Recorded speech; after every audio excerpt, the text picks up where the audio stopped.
Good evening, good afternoon, and good morning, wherever in the world you're joining us from. My name is Patrick von Sahovsky, and I am the editor of Celluloid Junkie, which brings you this CJ Cinema Summit, together with our partners Film Grail and The Big Picture. Thank you very much again for tuning in this week. I want to tell you that we've been working tirelessly with our platform partners, 23, and Film Grail, to make sure that we try to eliminate all the technical issues we've had. So thank you for those of you who had patience previously. Hopefully they won't be repeated. If at any point there is a problem with the video, we will stop it and try to move on. So please bear with us in case there are still any issues, and we'll try to resolve that. Now, as before, you can comment on the section next to you. We also have a poll, which we would like for you to answer. And if you have any specific questions for discussion afterwards, please make sure you put them in the special section for questions. In addition, we'd love for you to visit our community page, which is community.CJCinemaSummit.com. And of course, you can email us, as before, to tips@celluloidjunkie.com. We've got a great session lined up for you today. The main topic is going to be what cinema trade bodies can and are doing to help their members in these difficult times. And we've also got the usual global roundup, and we've saved you a special Easter egg surprise at the end of today's session. But before we do, let's take a moment to ask ourselves, what is the cinema industry going to look like after this crisis is over?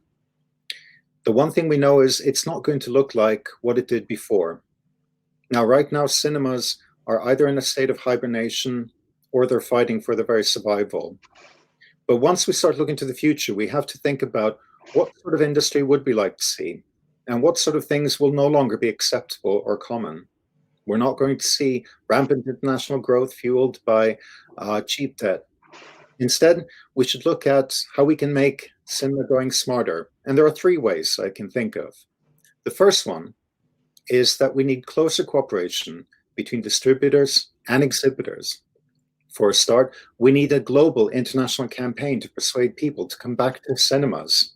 But after that campaign and cooperation, hopefully we can move that cooperation on to other areas, such as data sharing, and perhaps even a discussion about windows. Secondly, we have to become smarter about how we run cinemas. People who have heard me speak know that I do bang on about toilets, keeping them clean. And guess what? After this crisis, there's going to be a paramount focus on sanitation and hygiene.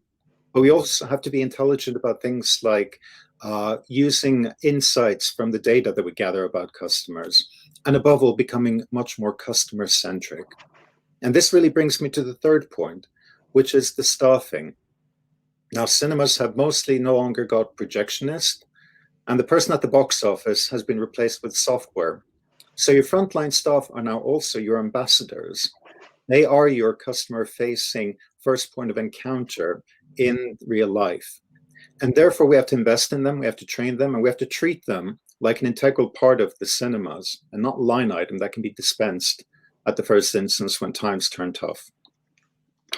So that's all from me. And now we're going to switch over to the first video, after which we will welcome the first guest for our global overview. So we could key up the first message in the first video. Which is the Alice video? Alice video.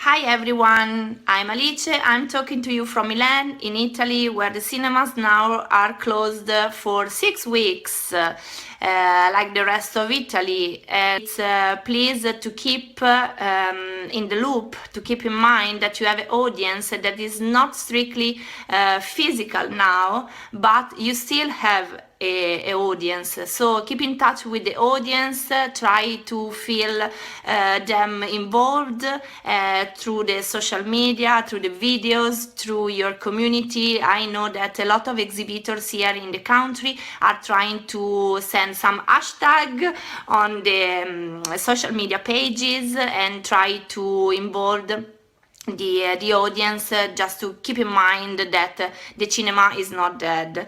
I know that the cinemas faced a lot of issues, a lot of problems, a lot of competition during years, and the coronavirus is just one of them. So we can, I'm sure we can come back in the theater to see a lot of movies, and not only in streaming or at home on the sofa and so on, but we can still enjoy the big magic of the big screen in a nice theater near home, in a small cinema in the city, or in a big multiplex chain, and we always enjoy the magic of the movies.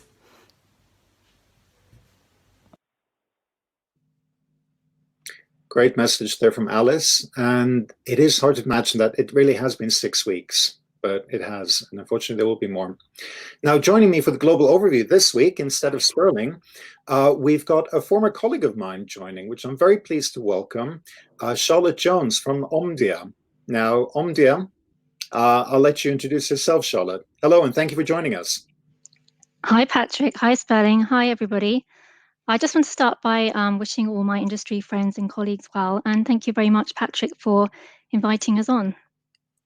Right, so those of you who are not familiar with Omdia, it was previously known as IHS Markit, before that IHS, and originally Screen Digest, which is where Charlotte and I were colleagues. So Omdia, in its many guises, really has been the authority globally for authoritative data on everything from screen counts to box office and so on. So can you tell us a little bit about the sort of tracking that you're doing right now of cinemas and closures and so on? Yeah, sure. So at Omdia, we are tracking cinema changes through our regular sources, as well as new research, which at the moment has been pretty extensive. So while we're sort of looking at our regular tracking of technology and screens, I think it's fair to say a lot of our research has been focused on collating the data in relative to the impact of COVID-19. And this has been also been requested from clients. And I think one particular area that we've been looking at is we've developed a model for active screens.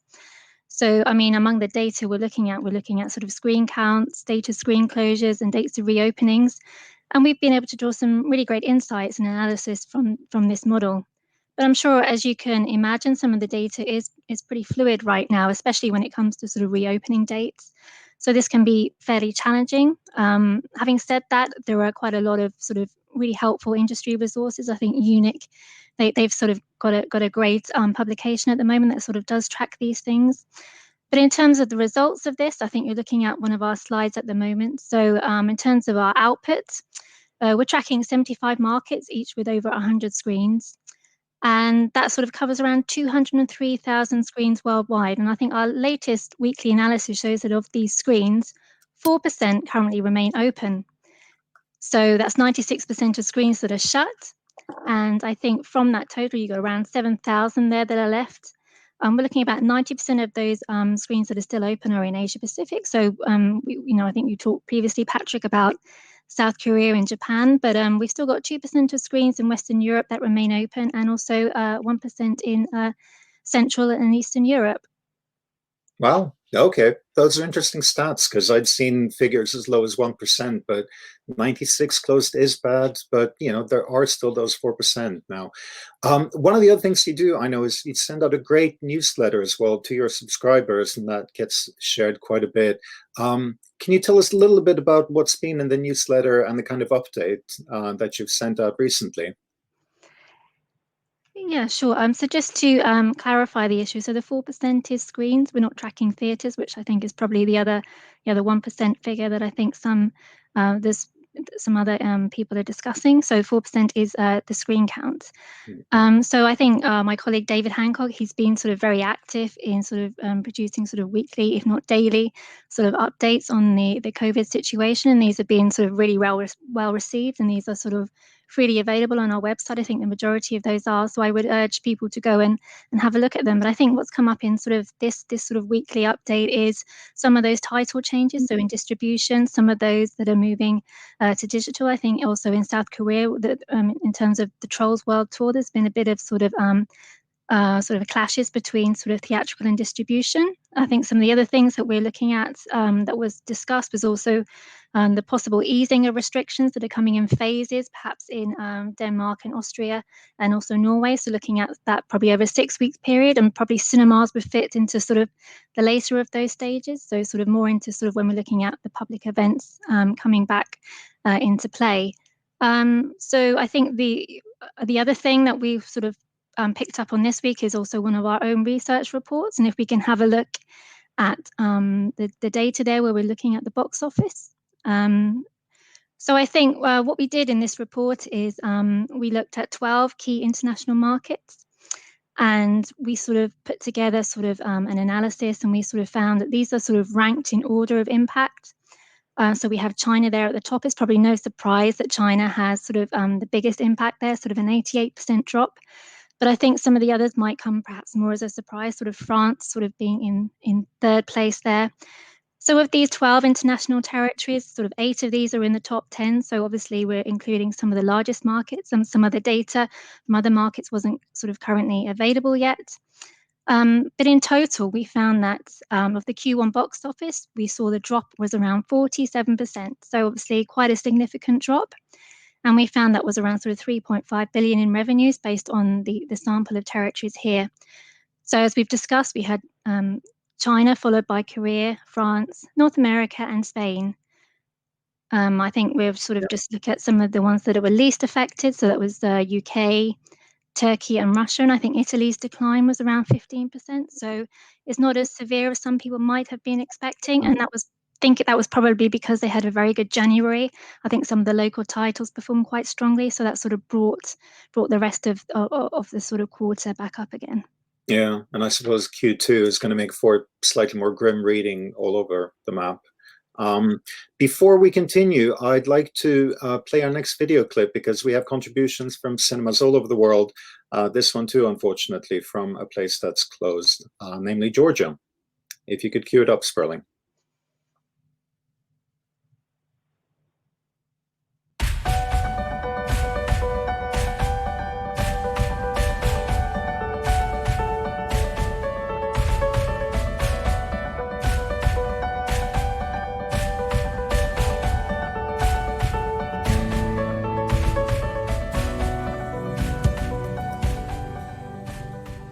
Hi everyone, greetings from Georgia, the country, not the state. Thank you so much for organizing this wonderful summit. In these dark times for exhibitors, I think it's a really important platform. So how will cinemas remain the place of excellence for watching films? 3 things. The first one is the experience. I think that we have to differentiate more and improve our advantage as an out-of-home form entertainment. More recliners, more premium format screens, dine-in service, fan engagement, placemaking, events. Alamo does that really well. The second one is the innovation on pricing. The most important takeaway from the MoviePass story is that people love going to cinemas. And on the other hand, the pricing is one of the most important and powerful advantages of streamers. And I think we have to address that. The third one is the content. I think that going forward, cinemas will need to have all important content that is out there, including the one from the streamers. I know it's a tough issue, the Windows issue, but I think that now when the streamers have realized that they need a theatrical release for their content, I think that finding win-win solution is not far away. So 3 things, experience, innovation on pricing, and the content. If we nail down these 3, I think that cinemas will remain the first choice for watching films for many, many more years. Thank you very much, and may the force be with you. Thank you very much for that, Otar. Now back to you, Charlotte. Those are some good figures you've shown us there, and also interesting, counterintuitive in terms of what's closing or not. But you also do modeling and forecasting of how things are going to look in the future. Obviously, nobody knows at this stage when exactly cinemas will reopen. We have some tentative release dates, which we're going to come to a little bit later. But what can you tell us in terms of how you're looking towards the future and how you're modeling those kind of scenarios? So we're looking at a number of scenarios at the moment, sort of trying to understand the impact on the box office. And I think what we said to our clients pretty early on, this is sort of in January and February, is that we're not going to keep on putting out or refreshing forecasts, as at the moment it's a very fluid situation and this could be on a daily basis. So I think we've been waiting for the right opportunity when I think the virus timeline becomes slightly more definitive. So what we're doing at the moment is we're working on, I think, about 5 scenarios, and this ranges from, through a range of possible futures. So I think just to give you an idea, what we're looking at is sort of 3 sort of phases and when they could possibly kick in or finish within each market. So obviously we're looking at sort of the full lockdowns or a shutdown. Although having said that, even when they don't have a full lockdown in South Korea, obviously the market remains very depressed. We sort of got the sort of middle period where we're looking at sort of staggering measures, probably some social distancing, and probably looking at how the consumers will start to regain confidence. And then finally, sort of when that market will sort of be approaching full health again. So this is something that we're working on, and I think probably in the next few weeks we're going to have something where that's going to be finalised. So happy to share that. Having said that, what we did sort of at the end of March, so fairly early on in this, as Omdia as a company, obviously we work not just in cinema, we work through a number of industry verticals. And we had so we released a report. It was called The Impact on Digital Consumer Services of COVID-19. It's a market tracker. And we had over 30 analysts working on this. This is over sort of 90 pages. So it looks at the sort of impacts throughout the full range of sort of the digital consumer services market. So this report is free to download. It's sort of free to take away. It includes a range of possible outcomes as well as recommendations on those sort of digital consumer services. And I think if we look at some of the highlights of the report there, we can see that there were probably around 18 industry verticals there that we tracked. Some of those are consolidated in this chart because we looked at sort of esports and that sort of moved within games. But of those verticals, we had sort of around, I think, 7 that were negatively affected, 8 that would have an overall sort of positive outcome, and sort of 3 that would be what I would call sort of a neutral approach. So unfortunately for the cinema industry, cinema was one of those 3 that were sort of very severely or negatively impacted in sort of the post-COVID landscape. And I think what we said is we would expect to see around sort of a 27% fall in sort of box office revenues. And also we can see that we've sort of got advertising there. It's sort of showing there as sort of further down on the chart there, but that's looking at revenue. And I think the revenue slump there for advertising, sort of TV advertising would be sort of 15%, so not quite as severely impacted as cinema. So having said that, you can see some of the winners there. I think it's fair to say, obviously, we expect e-commerce to sort of have an uplift. And of course, we've got sort of the OTT services, not least sort of Netflix, Hulu, and Disney Plus. Oh, that's great. Those are great insights. And I should mention that we will include the links on the community website, and we're also going to make these handout slides available to people if you want them. But Charlotte, thank you very much for that. We will definitely want to have you back as we start approaching the date for hopefully reopening cinemas to hear what you've got to tell us about it. So thank you very much. Thank you very much, Patrick. It's great to be here. Thank you. Now, one of the deciding factors when everything kicks off again is the acceptance of consumers to come back into cinemas. And we had an encouraging poll this week, which came from France, which said that 52% of those asked said that they couldn't wait to get back into cinemas and would come back as soon as cinemas reopen. But of course, that is partly a function of when there will be new films to show. And the company that has the finger on the pulse of that is Gower Street Analytic. My CJ colleague, Karen Krasanovic, spoke to Dimitrios, the CEO of Gower Street Analytics, earlier this week, and this is what they talked about. Play the video. Hi, Dimitrios. It's Karen Krasanovic here for the Celluloid Junkie Summit. Thank you very much for joining us today. Just got a few questions for you about the state of how your company is interfacing with, well, how would you say, market landscape at the minute. I was wondering, why are we seeing so many studios announce specific dates? And how sure can they be that the announced release dates at this stage are going to be fixed? Great. Thank you for having me, Karen. There are many unknowns at this stage. We don't know when the cinemas will open. We don't know when the audiences are going to be willing to be back in a big screen. We don't know when the distributors are going to feel that the market is ready to accept the next $1 billion blockbuster, which means that, of course, there is a great deal of risk. Now, dating films has always been about managing risk. Distribution executives have been taking decisions with limited information about the upcoming landscape for years. So this is not different for them in principle. But what's happening right now, it's more complex, as we have new variables that need to be taken into account. Release dates should always be treated as placeholders. The distributors or exhibitors use them as reference points for planning purposes. If the plans change for any reason, then the dates will change as well. I personally feel that the calendar right now is more tentative than it has ever been.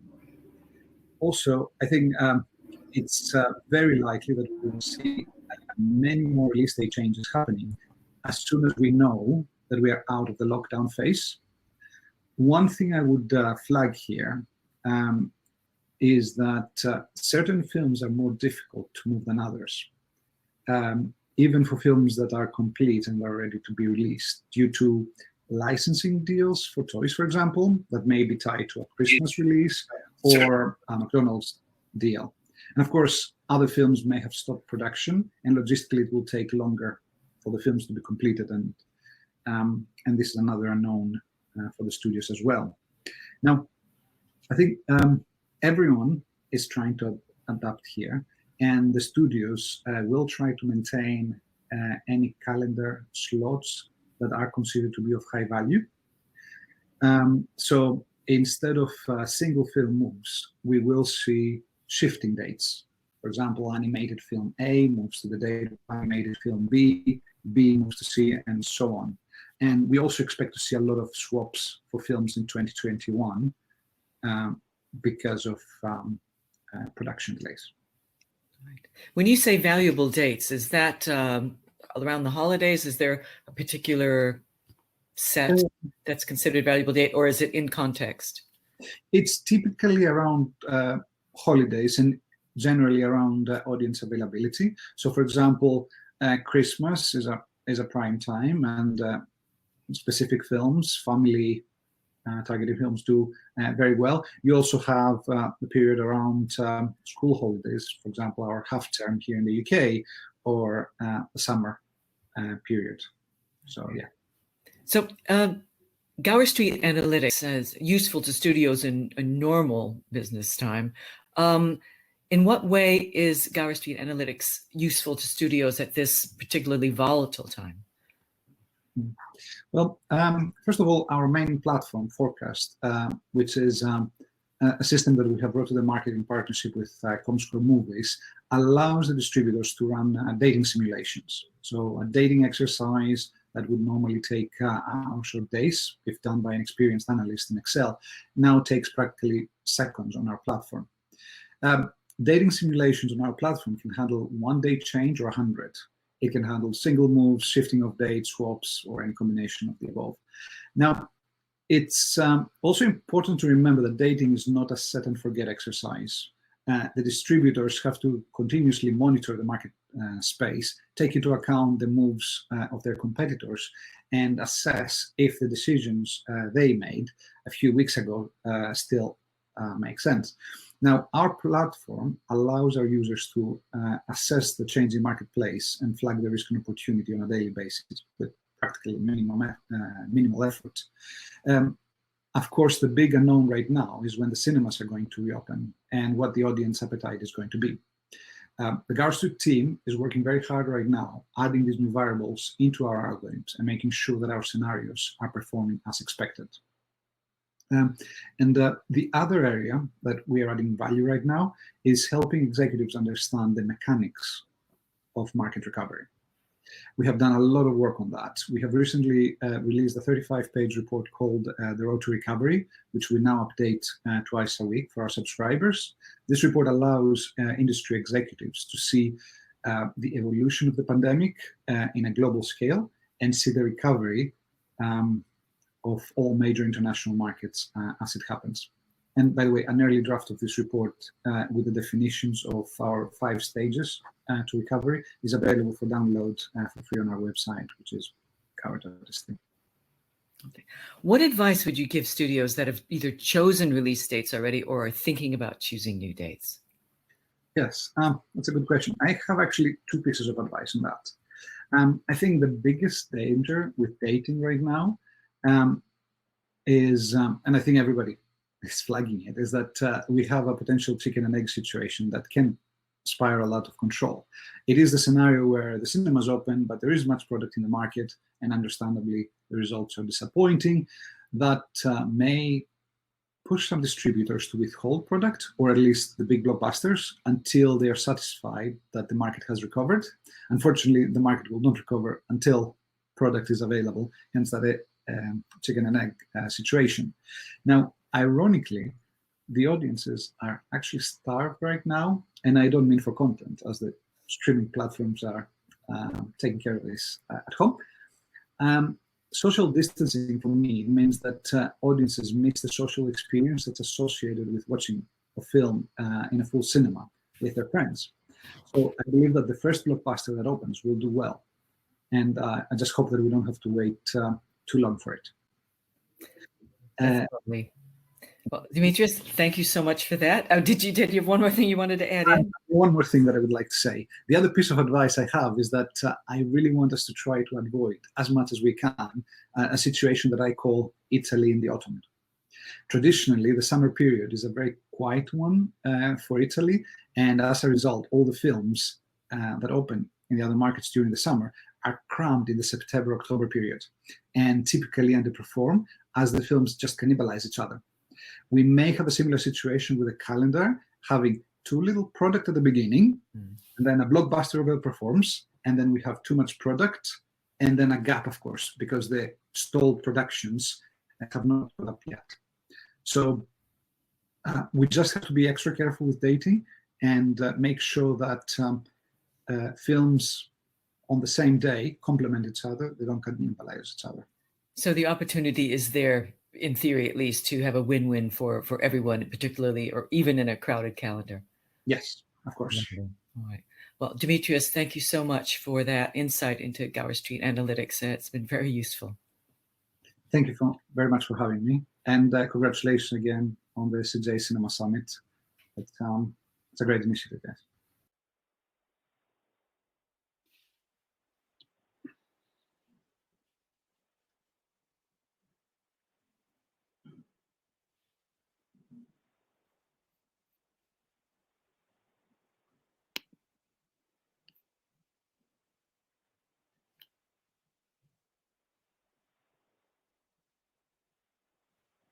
Hey, Sperling, I can't hear you. You're muted. You are, my friend. There you go. Okay, so I'm going to try that over again. That's what happens when you stay muted most of the time. Okay. So I was thanking Demetrius from Gower Street Analytics for speaking with Karen Krzanovich earlier in the week. That was quite nice of him, and the information was quite useful. And now it is time to bring on our 2 guests, Byron Berkeley and Phil Clapp. You've probably heard at this point, but not seen.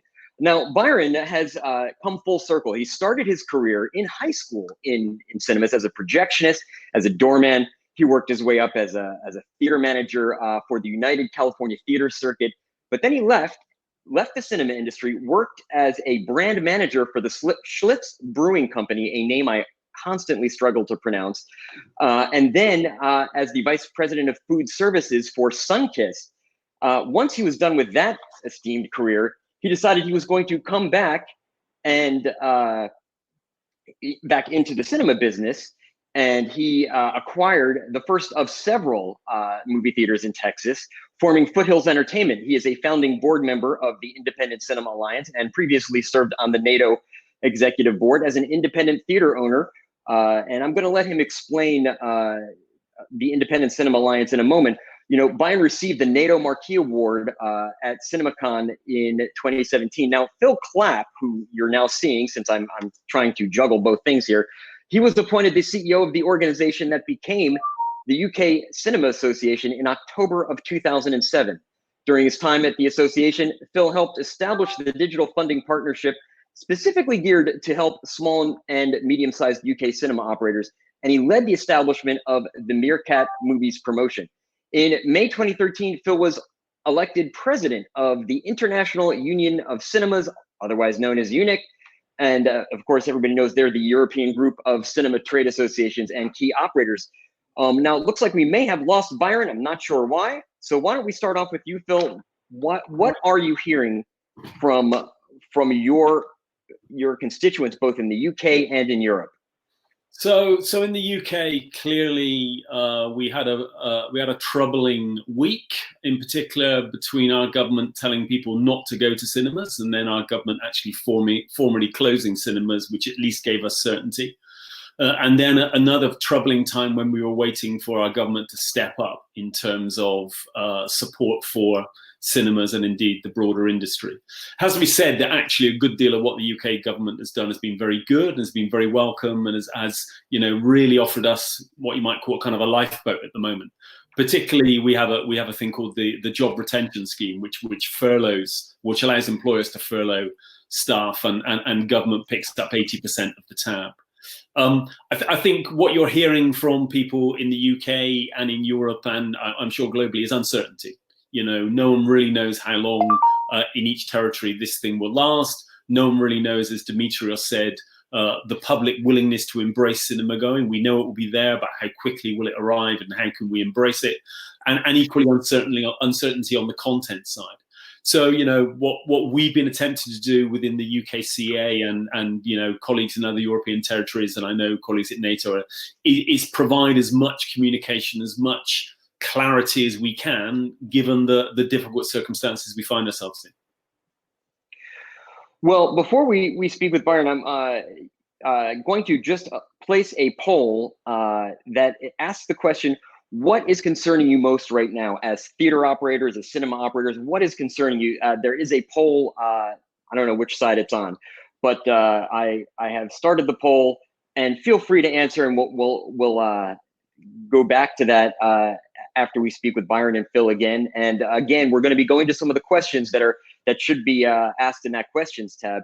But we have Byron back. I feel like I'm on CNN, that we're losing satellite feeds here. But we have Byron back, and Byron, thank you for joining us. And I guess we asked the question of, well, first, what is the Independent Cinema Alliance? It's actually quite unique, and you were one of the founding board members. So why don't you explain what the Independent Cinema Alliance is, the ICA? Well, it's the only North American trade association that's devoted exclusively to the interests of independent theater operators. We are a nonprofit organization. We officially came into existence the beginning of last year. The genesis of the organization goes back several years prior to that, however, actually to a meeting at CinemaCon when a number of independent exhibitors got together and were concerned about some of the issues that were confronting them and whether or not they could represent themselves correctly. A lot of these had to do with studio relations and some other similar issues. So that's how the organization got started. We finally got together and formed the organization. Now we have a little over 150 members. We've got about 2,500 screens roughly now that belong to the organization, and we've had some very successful events so far since in the short time that we've been in existence. And what are you hearing from some of your constituents, from some of your members, I should say? What seems to be their big concern? Are they coming to you with their concerns, or are they just so busy handling everything from staffing to theater closures to equipment? What are you hearing? Well, your last statement is pretty correct. They're just overpowered with everything right now. But what we do hear, obviously, are things I think which you're familiar with. You've heard it, I'm sure, many times. When are we going to reopen? When we do reopen, are we going to have product on the screen? Are the consumers going to come back? And are we going to be subject to a number of new regulations as to how we operate our theaters? So all of those seem to be the issues that they're dealing with right now. And of course, there aren't really very many answers to those. We've been dealing with the studios on the one issue. We've had conversations with all the major studios this past week, talking to them about some alternate product options that might be available during the period that the theaters reopen and before the major releases are in circulation. So we've made some progress there. But the rest of the issues, I think, are all kind of up in the air right now. Well, actually, that's a good question for you as well, Phil. Have you been speaking with the studios yourself? Yeah, I mean, one of the things I will say is that throughout this period, certainly in the UK, most of the studios have been very open and transparent in terms of their thinking. It may not be always thinking we agree with, but at least they've been willing to have the dialogue. But they are operating to a large degree in the dark as we are in terms of when cinemas will be reopened and in terms of, kind of when audiences will be able to embrace content. The slate as it currently is, even now with the redated releases, will not be the slate I can almost guarantee in 2 or 3 weeks' time, because there will be, a reaction to changing circumstances. And although the UK is an important territory, we absolutely understand that other territories that are equally, if not more important in terms of the film economy, such as the US, are on a different trajectory to the UK. So, there may be some films which have to wait for the US or other territories to come out of the current cycle before we actually have a clear picture as to what the ongoing slate will be. Well, we have a question, speaking of reopening, from Millard Ox, and he's asking, are plans being developed to ensure that the customers will feel comfortable when everybody comes back into the cinema, and how do we message that to the customers? And I guess Byron, how is it that the ICA is helping its members kind of with that kind of messaging and that kind of solution? Well, we haven't put together any specific recommendations yet, but we are in conversations with several suppliers, developing queuing signage, other types of patron control devices that would relate specifically to keeping social distances, those type of things. I think that's something that we're trying to put together to have available as a package to our members when the time comes. The main concern we have right now, obviously, which we don't have any answers to, is what regulations these theaters might be subject to by local cities and counties and states, as far as how they're going to handle their patron flow and so forth. So, Phil, I would imagine you have the same issues. Not only that, but you have the UK and the EU and each individual country to contend with. Yeah, I mean, in the UK, we are actually in discussion with colleagues in distribution around a kind of back to cinema strategy, and it's in very early days. But 3 main planks. One of which is around insight and analysis. Patrick mentioned at the outset surveys of people's willingness to embrace cinema going, and we very much see that as being a moving, no pun intended, but a moving picture. And so we're setting up a process of regular dips of the public mood clearly in the UK, while the virus is still has the country in its hold, it would be wrong and insensitive for us to start talking about cinema. But there will come a time when we need to and we can, and that will be before cinemas open. And then, of course, there's that messaging. You know, at the moment, it's a statement of fact that a great deal of talent, both in front of and arguably behind the camera, is kicking its heels. So we want to get to those people and get them to, you know, make positive noise about cinema and why it's important it comes back. But also, you know, Millard's exactly right. You know, the point is around safeguarding customers. You know, one of the things we need to do is to be consistent across the piece in terms of meeting customers' expectations on safeguarding, on social distancing, etc. So we're looking to develop a strategy which doesn't just encompass the cinema sector, and we represent cinemas of all types, sizes, and business models, but potentially also reaches out to other elements of the hospitality and retail business. So there's an element of consistency, because it will take, you know, just one misstep, I think, by one cinema or one other outlet to set us back on this course. And we absolutely, I think, need to deliver on what customers expect us to deliver when they step back across the door. Well, now as cinemas reopen, and we just talked about release schedule, a lot of questions about release schedule, and I'm going to close the poll in a moment here, so that way we can see those results. That does seem to be, film releases seems to be a leading leading the poll here. But that said, we have a question from John Marmo here, and let me see if I can post that up. He's asking, does Hollywood have a threshold percentage of theaters open before they release tentpole? Have they told you, Phil, or you, Byron, hey, we're not going to open unless we have a certain number of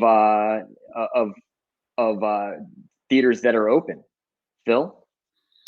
That's not a conversation I've had with colleagues in distribution. It's probably slightly premature even to have that conversation in the UK, but certainly we will get into, you know, to the extent that colleagues in distribution are willing to have that conversation, we'll get into that level of detail. But we're also conscious, of course, that maybe unlike the US, in the UK, important though those distribution colleagues are, he has to say, they may not be the people making the ultimate decision as to what film is released in the UK on what day.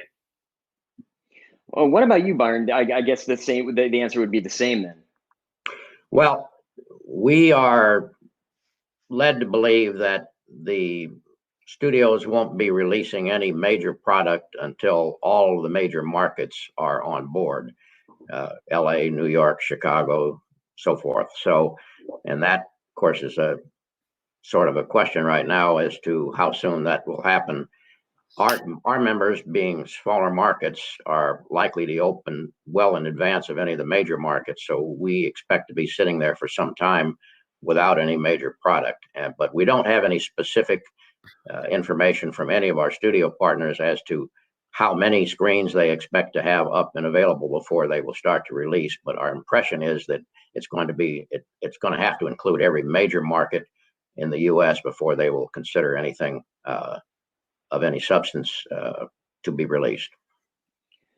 Well, there's an interesting question coming in from Dana Harris here, and she says that, and this is a question that is asked quite a bit, actually, which is that John Fithian just last week, the head of NATO here in the United States, and of course works with the Global Cinema Federation as well, which is doing some yeoman's work during this time period. He said that 50% capacity would probably be enforced for a little while as theaters begin to ramp back up. So what does that mean for theaters? Dana Harris is asking, since they will still have the problem of paying the full freight rent. I would imagine, Byron, that is a bit of an issue for some of the independent cinemas that you represent. Well, certainly, and of course, it's complicated by the fact that many of us recently reduced our seating capacities by adding recliners. So where we might have had several hundred seats in an auditorium, now we're down to maybe 100. And then if we're forced to only occupy 50% of those 100, then our revenue generating possibilities are cut even further. So it's going to be an issue that it's going to be difficult to deal with. I'm hoping that if there is a 50% capacity restriction, that it doesn't last very long, because I think that could have a serious impact on our ability to generate any revenue. Well, now, Phil, let me ask you this. This comes in from Bernard Collard, and he's asking whether UNIC has any plans to address the shutdown and coordinate some international promotion. I know I have heard that the Global Cinema Federation is trying to put something together. Maybe that's just a vicious rumor, and I hope not. But you know, is UNIC working with whether the GCF or somebody else to put together a big comeback promotional campaign? I think the reality is, as already alluded to, that, you know, different markets will come out at different times, and across Europe, one of the advantages that European territories have is, of course, they also have domestic content, which won't be as banged by, you know, international release as maybe some of the Hollywood content. I think the role of UNIC and the role of you know, the Global Cinema Federation is very similar. It's to continue to bang the drum and you know, sound the trumpet and make the big noise about the value of cinema.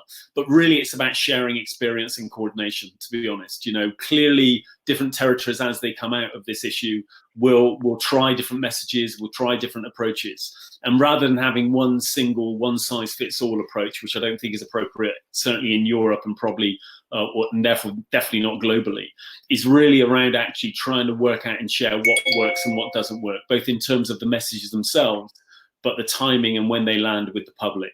So, you know, we've had a conversation around the Global Cinema Federation. Clearly, there are international film stars who have resonance in every territory, and we'll look to recruit them. But there will also be, obviously, national campaigns. And it's about actually sharing experience on what works and what doesn't work, and ensuring that we are seen to be as sensitive to the wants and concerns of the public as possible. I mean, the point around being required to limit admissions to whatever, 50, 55, 60 or whatever, actually, you know, whether we're required to or not, I think it's a reality that cinemas are going to have to if people are going to cross their threshold. You know, we're not going to have a place where I think a significant number of cinema goers are happy, you know, although they may be slightly, you know, stir crazy being in their homes, are happy to swap one place being cooped up with people they know to a place being cooped up with people they don't know, unless we offer them some kind of reassurance in terms of their health and well-being. Well, here's an interesting question. We've talked a little bit, and we'll hear more from Jess later on, one of our correspondents at CJ. But Adam McDonald is asking a question that I think is very apt, because a lot of cinemas, especially independent cinemas, Byron, they have really gone and worked with a cinema on demand or video on demand companies. And Adam McDonald is asking whether this is going to be a long-term profitable and maybe even a workable relationship between cinemas and streaming services that can reach out directly to the consumer, kind of what Curzon is doing, but on a larger scale. So do you think that's actually going to be something that cinemas continue with? Certainly, we did see actually Screen Plus, the Vista Group is partnering with Screen Plus to help bring that specifically to cinemas. And so do you think, I know that, Byron, some of your cinemas are doing that. You yourself might be doing that. Is this something that you see continuing moving forward? I think in some markets it obviously has some merit, but a lot of our members are located in small rural communities, and a lot of this type of product that you're referring to, at least I think you're referring to anyway, is not really marketable in some of these towns. So I think it's in our case anyway, I think it's going to be somewhat limited as to how much exposure that type of presentation has. What about you, Phil? I think one of the joys of the UK and the joys of the European market is a very diverse market with lots of different business models. Curzon was mentioned by Adam in his question, and clearly they have a particular business model which embraces both theatrical and home entertainment. For the sake of, you know, what will hopefully be a short shutdown, it strikes me that it's potentially a significant diversion of where the effort should be to get cinema, the theatrical experience, back up and running, to divert yourself into streaming. But it could be that some people see that as part of their offer to customers, and that's clearly a business decision for them. But it's not something, of course, that we, you know, as a UK or European trade body involve ourselves in as a commercial enterprise. And of course, you know, as Byron has said, you know, in the broad swathe of cinemas, it may be that the content that's there isn't necessarily right for a particular audience. So no one knows their audiences as well as individual cinema operators do, although sometimes people think they do. So really, it's a matter of individual choice for each company, but it does require a lot of effort. It does require a lot of marketing muscle to achieve cut through in what is already a very, very crowded streaming and video on demand market. Well, since we're talking about films, why don't we stick on that for just a moment? And Jan Runge has a kind of an interesting question, which is the fact that film rental is now due. It's been about 3 weeks at least in the United States since cinemas have closed, and thus the films they were playing when they closed, the studios are calling around for some of the rent that is due, the film rental that is due, and they have to settle. Is there a way to help operators with this film rental? Maybe just postpone the film rental. Is this an issue that you're hearing about, Byron? Well, that's kind of a touchy question, so I'll answer it carefully as I can. We, in our meetings over the last 2 weeks with our studio partners here, we did address that issue with all of them and ask them what their position would be in instances where they had clients that for some reason or another owed them substantial film rental and were in a difficult position to repay it. And the answer we got in a general way was, okay, every situation we will address individually. And if that exhibitor has an issue and he feels that he's pinched right now, he should contact us and we can discuss with him what the options might be. So I think it's going to end up just being with each distributor is going to deal with each theater individually. And if you've been a good client of that distributor for many years, I'm going to have to think that they would be somewhat flexible. But again, I can't speak for them. So that would be my best answer. Well, I know, Phil, in the UK and in Europe, your members have different rules and regulations and laws that they're kind of adhering to. Yeah. So what would the answer be on your end? I'm very tempted to say what Byron said, but because I can guarantee that many of the studios that are on this call will have their competition lawyers at their elbow. But the truth of the matter is, actually, within the UK, colleagues at the Film Distributors Association, which is the counterpart body for distribution, they issued a statement of support very, very early on in this process, very early on in this crisis, as it were, which was very welcome. And certainly, our plea to them was for flexibility on these issues. We realize they have businesses to run, but they've been, to my understanding, very understanding of the particular unique set of circumstances that cinema operators in the UK and indeed across Europe are currently experiencing. It would be, I think, very short-sighted and very short-term on their part to actually, kind of seek, financial return now at the risk of actually damaging the long-term return from any cinema operator.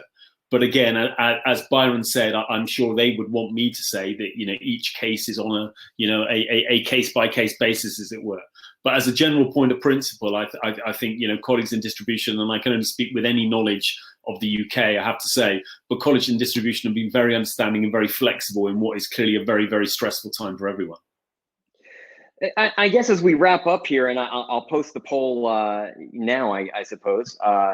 And as I do that, my final question was going to be, what is it that you want to tell your members? What is it that the message that you want to get out? You may have already gotten it out, but just I closed the poll a few moments ago, and the question was, what is concerning you most right now as cinema operators? And I don't know if you can see the full run here, but yeah, all of the above. So film release schedule was winning quite a bit. We had over 178 votes, and that's less than half of the room, I guess. So about half the room is probably theater owners, or less than half the room is theater operators, because only theater operators answered, because there's over 400 people here. Reopening was at 24%. It even beat out the film release schedule, but effectively people are saying, yeah, we're worried about reopening. We're worried about staffing. We're worried about financing, paying the rent, and the release schedule. We're worried about everything. I think staffing is only at 1% because at this point, there's really, sadly, only one answer. And it's already kind of been taken care of. But I guess I'll go back to that question as we wrap up here, at Phil and Byron. And thank you very much for taking the time to join us today. What is it that you would like to get across? If there's a message you want to get out now, I guess would be a good time to get it out. I'll go to you, Byron, first. Is there something you want to tell your members? Well, I think the message is that, we've faced crises before in our history. None of them probably quite as severe as this one, but we're a very flexible industry. We have a very large number of very smart and very imaginative people, and I think we can collectively work together, and I think we can address this issue and all of the problems that we're confronted with. I believe are solvable, maybe not the way we'd like them to be solvable in some cases, but I think they are. So I just say, think positive, and use every resource that you have at your disposal. Your trade associations are very important in this because they give you an opportunity to consult with others and share information. And I think we'll come out of it. It'll be a different industry, I believe, when we're all done. There's going to be some things that will probably change, but again, we're flexible, and I think if we deal with it that way, I think we're going to be fine. So I just say, think positive, and that's probably the best advice I could give you. Thank you. And Phil, what about yourself?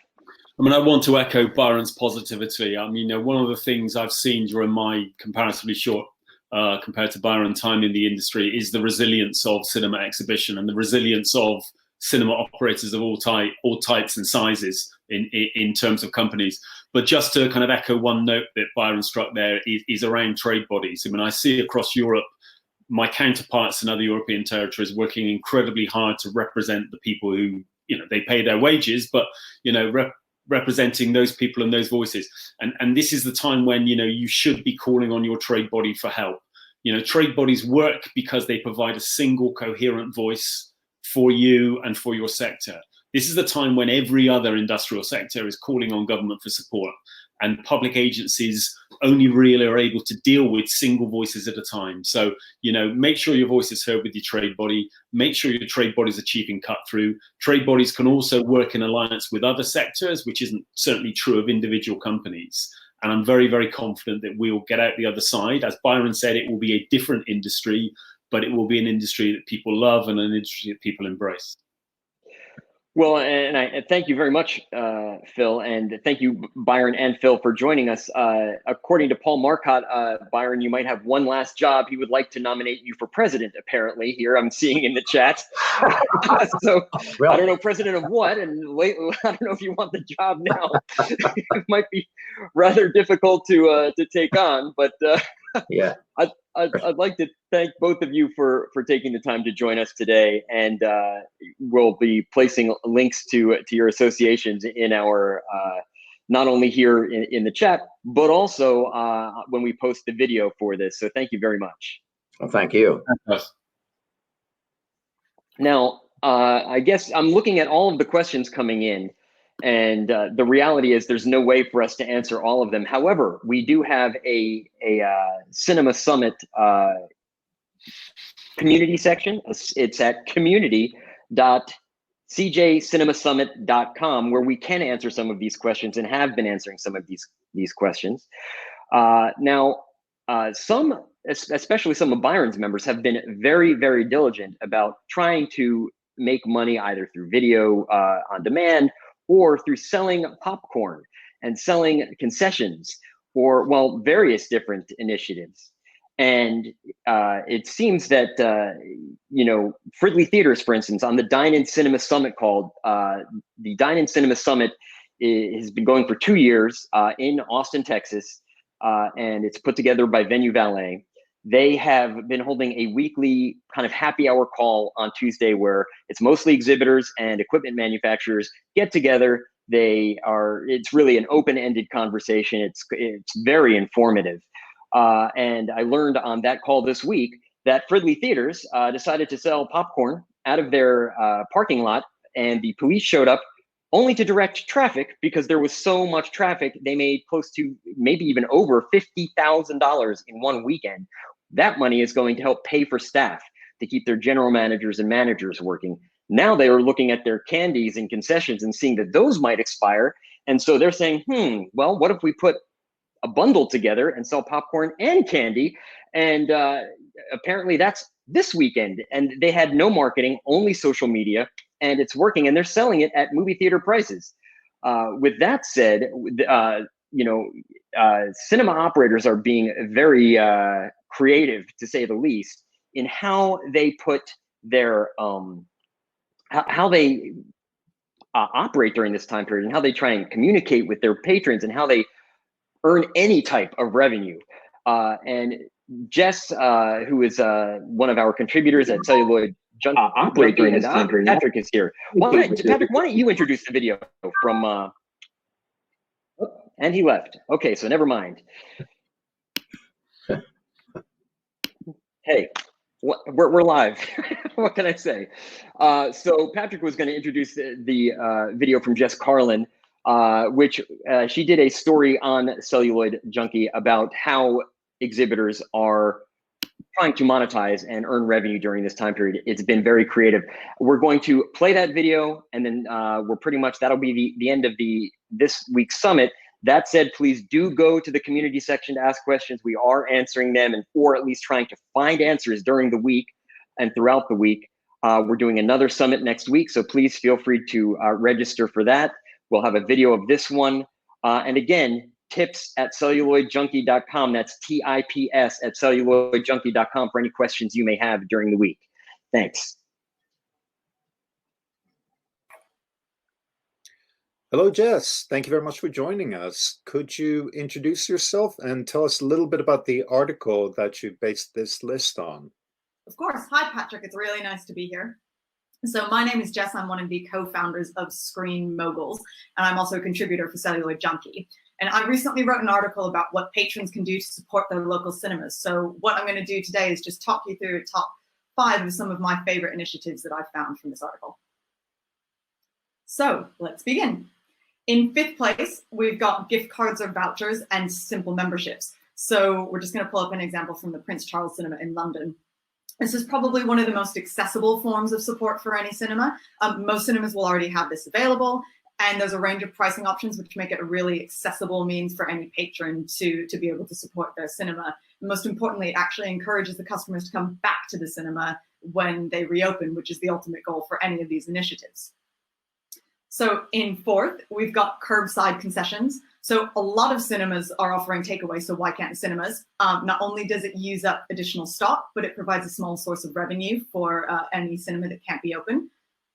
In my article, we highlighted Megaplex Cinemas, which is a circuit in Utah.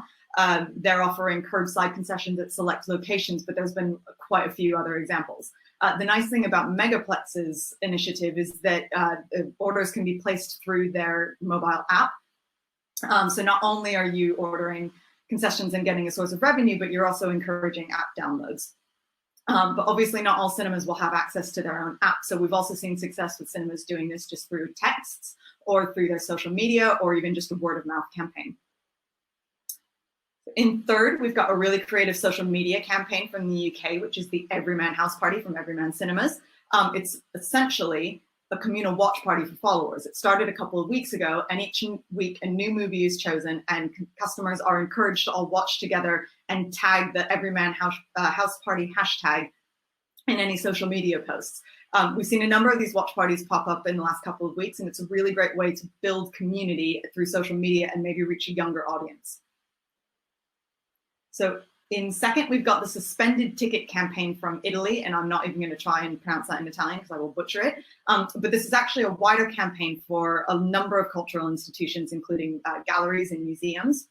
But we've seen quite a few cinemas participating in this, and we've seen some other cinemas around the world pick up the ghost ticket campaign.